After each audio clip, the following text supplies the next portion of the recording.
Hello everybody, and welcome to today's episode of the Weapons Test, where I'm going to be spending my hard-earned UEC on random weapons so that you don't have to. I'm going to be going over two size 3 weapons, the Predator Ballistic Scattergun and the Omnisky 9.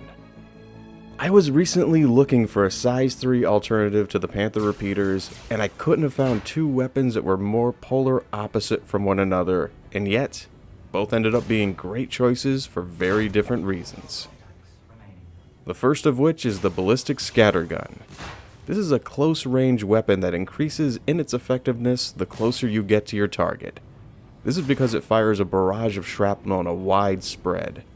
The further your target is from you, the less fragments will end up hitting their mark, and the less damage you'll end up doing per shot. The Scattergun also makes it easier to hit faster, more nimble targets like the Asperia blade, which is notoriously difficult to hit with a slower firing weapon. You may only be partially hitting it with a spread shot, but a partial hit is much better than no hit at all. The weapon is even better when going up against larger enemies, which presents an easier target for you to hit, and will end up taking more damage than the smaller ships do per shot, even at further distances. This is because they have a larger hitbox, and will usually end up being impacted by more of the shrapnel than their smaller brethren would. Another advantage to this weapon is that it fires ballistic projectiles. That means that a certain amount of damage will still penetrate through a shield even if it's fully powered up, and as their shield strength goes down, that amount of damage will increase per hit.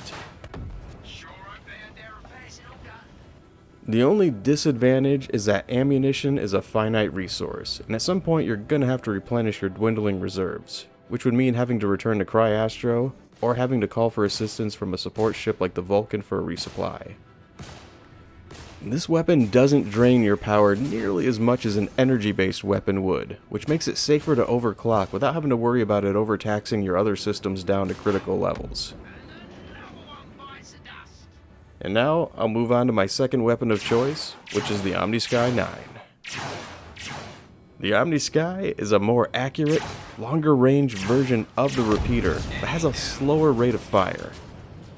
Like the repeater, it's also an energy-based weapon that draws its energy from the main power plant to fire its rounds. It's more taxing on your ship's system, but as long as it's getting power, you'll never have to worry about running out of ammunition. You can only keep an enemy in your sights for so long before they bank away, and you have to maneuver to get them back within your crosshairs.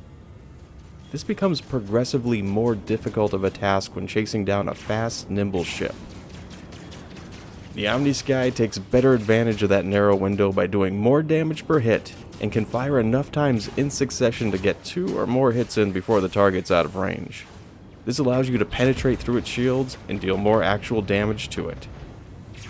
The downside I found to this weapon is sometimes my timing is just off. I don't know what it is. Maybe my mojo is wearing thin, or my concentration just isn't there. But after missing a few hits, it gets easy to become frustrated, which starts to compound that problem even further. But man, when you're on, you can do no wrong. If you have good aim, and your timing is true, then this gun can be devastating. Especially if you can get 2 or 3 shots off in a row on a target, or get a lucky hit in that strikes the cockpit dead center.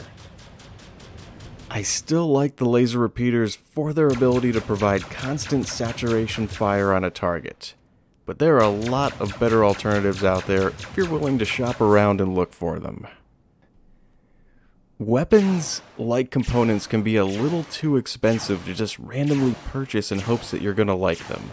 Hopefully this video and others like it can help to shoulder that cost a little bit and allow you to narrow down your choices beforehand.